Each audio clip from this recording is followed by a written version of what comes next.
As you can see, it's Akere main market where Igbo people are trading spare parts. Here in olodi Apapa.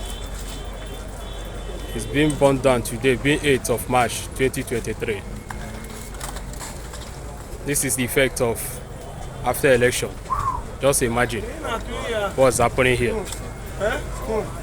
Imagine what's happening. What Yorubas are doing to Igbos here in Lagos. Just imagine.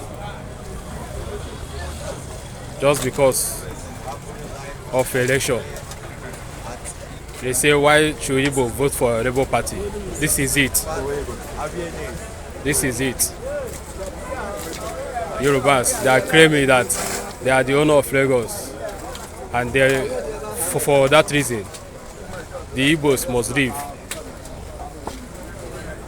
And today, being 8th of March 2023, they set fire at Akere main market where Igbos are trading spare parts. This is it. As you can see, this is Mazi reporting live from Akere.